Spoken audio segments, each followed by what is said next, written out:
Saint-Esprit, en ce Dieu, Amen, que sa bénédiction repose sur nous tous, Amen.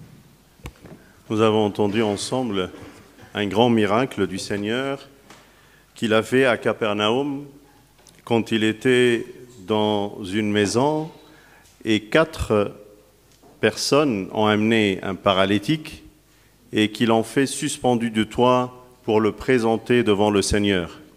C'est tellement beau de voir cette grande foule qui suit le Seigneur, rien que pour l'écouter, l'entendre, apprendre de sa parole, s'enrichir de ses enseignements. C'est un besoin qu'on a tous besoin de développer dans nos cœurs, d'écouter le Seigneur, d'avoir envie de le suivre.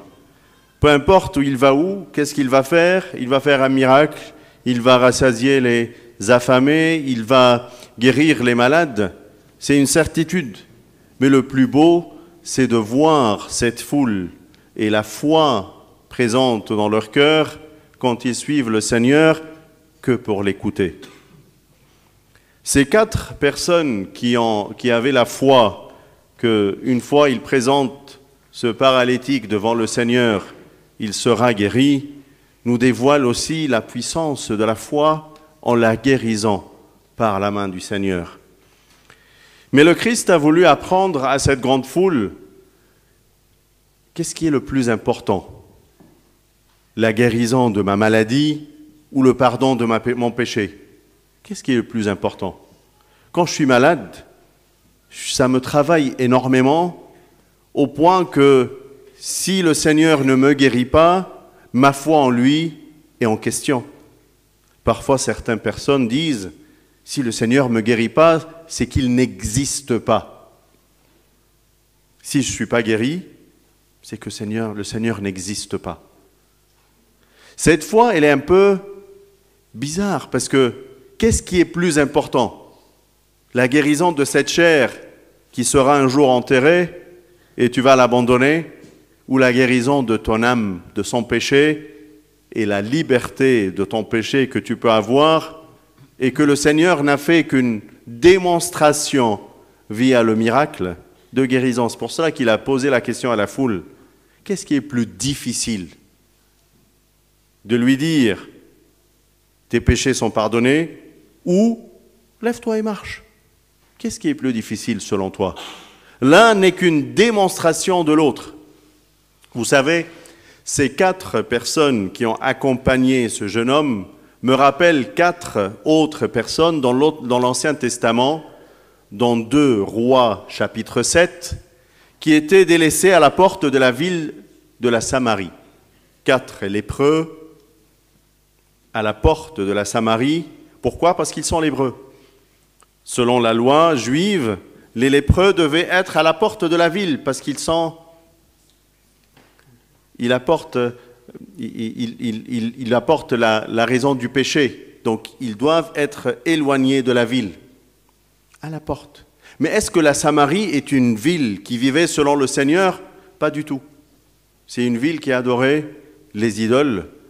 Sous le roi Joram, le fils d'Achab et Jézabel, qui adorait des idoles et qui en voulait toujours à son prophète Élisée, n'a fait que, à la lettre, de mettre les lépreux à la porte.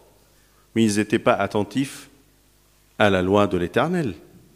Ils adoraient que les idoles. Et même Joram a voulu tuer Élisée, qui lui a envoyé une sorte d'armée pour l'arrêter et le tuer. Pourquoi? Parce que dans sa tête, comme exactement la même pensée qu'une personne peut dire que si Dieu ne me guérit pas, qu'il n'existe pas, lui aussi, il a pensé que je vais torturer son prophète pour qu'il me libère. Il voyait Dieu comme un Dieu parmi les autres. Il ne croyait pas en lui en tant que le roi des rois et le Dieu des dieux, mais un Dieu parmi les autres. Et il voulait le mettre sous pression à cause de son homme, son prophète. Au lieu de croire en lui, ce même prophète qui lui a amené toute l'armée des Syriens en Samarie, juste quelques années avant qu'il soit entouré par l'armée des des Syriens, il n'a pas reconnu le grand miracle. En fait, pour suivre les événements, les Syriens ont voulu au royaume du nord d'Israël, sous la royauté de Joram, fils d'Achab et de Jézabel. Première fois, ils étaient dans une ville à côté de la Samarie. Élisée est venu voir Joram pour lui dire « Attention, les adversaires ne sont pas loin. » Et du coup, il a pu les vaincre parce que Élisée les a fait venir jusqu'en Samarie, étant aveuglés, jusqu'à devant le roi, présentés devant lui, et sans guerre, sans aucune goutte de sang. Quelques années plus tard, le même peuple, les Syriens, sont venus entourer la ville de la Samarie pour la mettre sous pression, et une grande famine était dans la ville. Est-ce que Joram est allé voir Élisée pour lui dire « Au secours, ô Dieu, ô l'Éternel, à ton Dieu » Non, il lui a envoyé des soldats pour l'arrêter et le mettre et le tuer, parce que son Dieu ne l'a pas sauvé. C'est exactement la même manière de penser d'une personne qui voit l'existence de Dieu comme étant un génie dans une lampe qui lui fait tout ce qu'il lui demande. Et s'il lui obéit pas, si Dieu m'obéit pas, c'est qu'il n'existe pas. Ces 4 lépreux mis à la porte à la lettre de la loi étaient une source de jugement pour cette ville qui vivait à la lettre, mais qui n'adorait jamais le Seigneur. C'est les pharisiens qui étaient là pour voir le Christ et le juger à la lettre, sans le connaître et sans croire en lui. C'est exactement comme ce roi Joram, roi de la Samarie, qui en cherchait en ce Dieu-là un génie dans une lampe qui lui obéit, sans chercher « qu'est-ce que moi j'obéis à l'Éternel? Est-ce que je crois en lui et je l'obéis? Ou bien j'attends qu'il uniquement m'obéit à chaque fois que je lui demande quelque chose ?» La ville en famine, et ces 4 lépreux à la porte. Bien sûr, on ne leur a jamais donné de la nourriture, parce que la ville elle-même, elle est en famine. Qu'est-ce qu'ils ont pensé? Allons-nous se jeter dans le camp des Syriens, parce qu'ici, de toute façon, ils ne vont jamais nous donner la nourriture. Si on rentre dans la ville, il n'y a rien pour manger, on n'a qu'un seul choix d'aller vers ce camp des adversaires, soit ils nous donnent la vie, soit ils nous donnent la mort. Mais une fois qu'ils étaient là-bas, l'Éternel a fait en sorte que cette armée-là entend une voix de soldats, d'armées qui arrivent vers eux. Ils sont enfuis et ils ont laissé tout leur camp rempli de nourriture, d'argent, d'or, de vêtements, de plein de choses que ces 4 personnes en profitaient. Et c'était eux, les messagers de l'Éternel pour la vie dans la liberté, qu'il n'y a personne à l'extérieur et qu'ils peuvent profiter de toute la nourriture que leurs adversaires leur ont laissée. Malgré qu'ils étaient mal vus par toute la ville en tant que malades lépreux, source de péché, Dieu a utilisé la même source en tant que des gens qui annoncent la paix à toute la ville. Parce que Dieu, pour lui, ce n'est pas la maladie qui est le péché, mais plutôt c'est la dureté du cœur qui refuse de croire en lui. Et ces 4 hommes sont retournés dans la ville de la Samarie, annoncer aux gardiens et au roi que les adversaires sont partis, aller profiter de tout ce qu'ils ont laissé.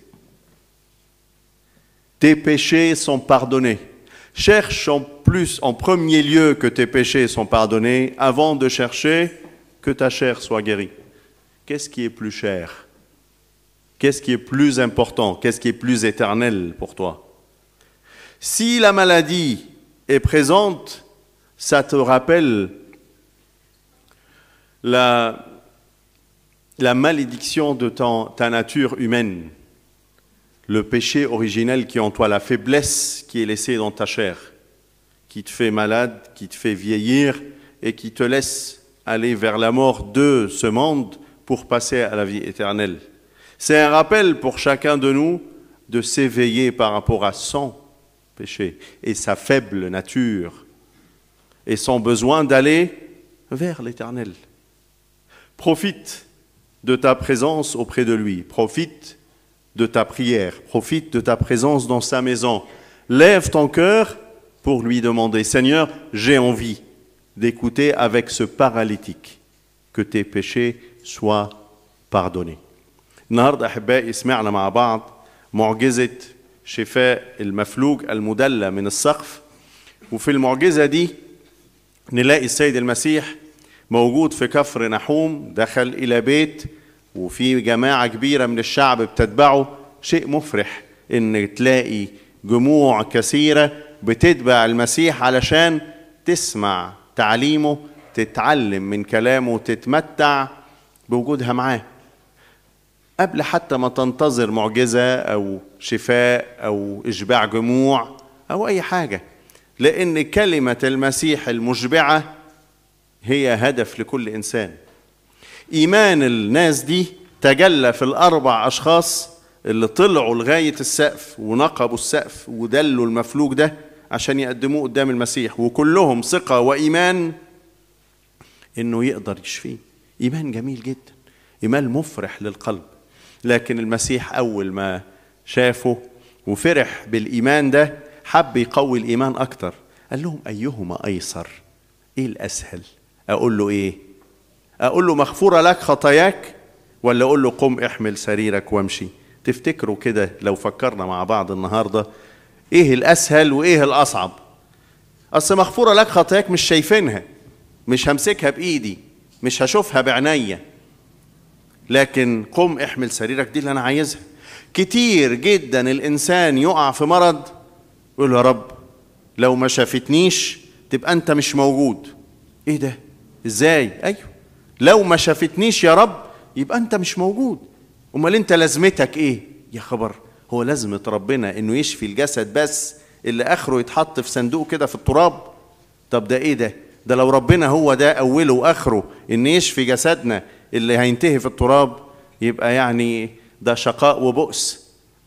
لكن الله اللي قادر يقول مغفورة لك خطاياك هو اللي بيدي لك الحياة الأبدية، هو اللي بيفتح لك قوى السماء علشان يكون ليك نصيب في الحياة الأبدية. فكر كده أيهما أيسر؟ إيه الأصعب وإيه الأسهل؟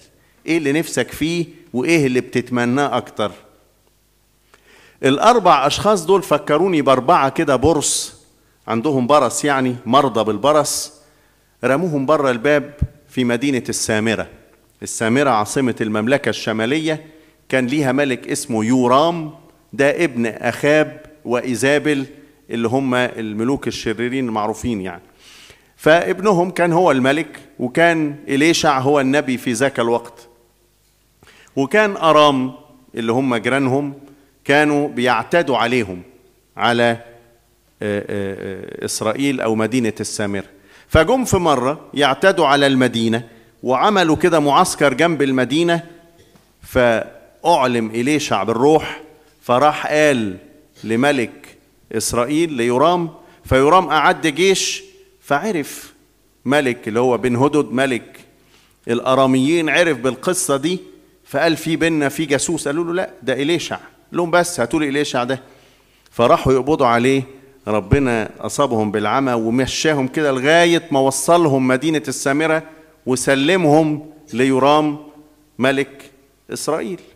حاجة جميلة جدا بدون إراقة دماء وبدون أي حاجة. قال له أضرب يا أبي أضرب، قال له لا اعمل لهم عشاء أكلهم، وانتهى الأمر في مجرد الشريعة. ما هو ماشي بحسب الحرف، بس هل أنت بتعبد الله؟ لا، ده بيعبد أصنام. بالنسبة له الله ده إله بين الآلهة، حاجة كده وخلاص. فراح قال لك بس لن يمضي هذا الليل إلا ورأس إليشع ما تكونش فوق جسده. إيه يا عم بتعمل إيه؟ قال لك هحط ربنا كده في اختبار كبير، ههدد له النبي بتاعه. إيه التفكير ده؟ ما أصل لو ربنا ما ساعدنيش يبقى مش موجود.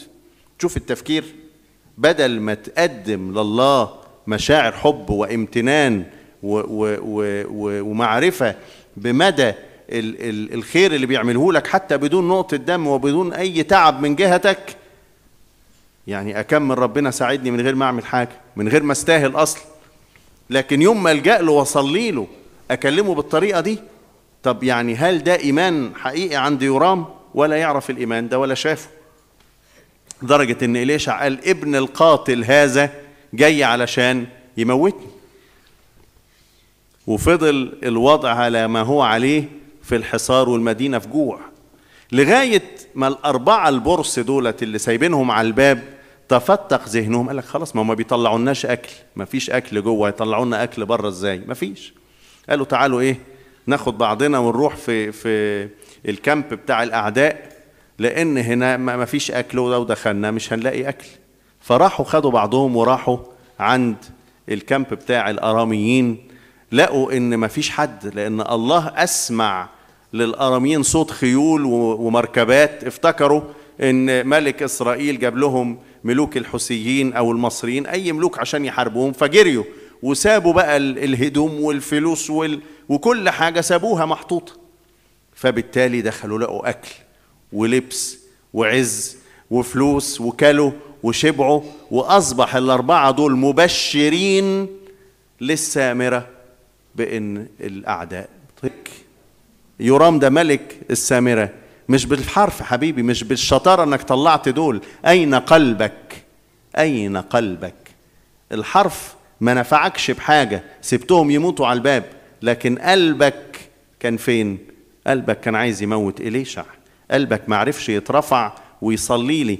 يبقى يخرج من الجافي حلاوة، لأن زي ما قال المولود أعمى لا هذا أخطأ ولا أبواه لكن ليظهر مجد الله. كلها أدوات، كلها علامات بترشدك للطريق بتاعه. لو ما عرفتش تقرأ وتفك شفرة العلامات دي هتستفيد بيها إيه؟ ولا حاجة، هتبقى حمل على كتافك وبس. لكن لما تفك طلاسمها وتدخل للعمق بتاعها وتستوعبه يبقى ليك نصيب فيه. لما تردد الصلاة بدون فهم ما تنفعكش بحاجة، لما تردد الألحان بدون فهم ما تنفعكش بحاجة، لكن لما تدخل في العمق بتاعها وتبقى فاهم أنا بعمل كده ليه وعشان إيه ورايح فين وجاي منين، يبقى ليك نصيب معاه. تبقى مميز للأسرار ومميز للعبارات وللكلام اللي قدامك. أيهما أيسر؟ يقول لك مغفورة لك خطاياك، ولا يقول لك قم احمل سريرك وامشي؟ كلنا عايزين الاثنين طبعا، لكن فكر دايما ايه الأعلى وايه الأهم من التاني علشان يكون ليك نصيب حقيقي. ما تكونش عايش بحسب المظهر، لكن يكون ليك جوهر حقيقي يرفعك ويوصلك ليه قدامه، زي الأربعة اللي جابوا المفلوج وحطوه قدام المسيح. له كل مجد وكرامة من الآن وإلى الأبد، آمين.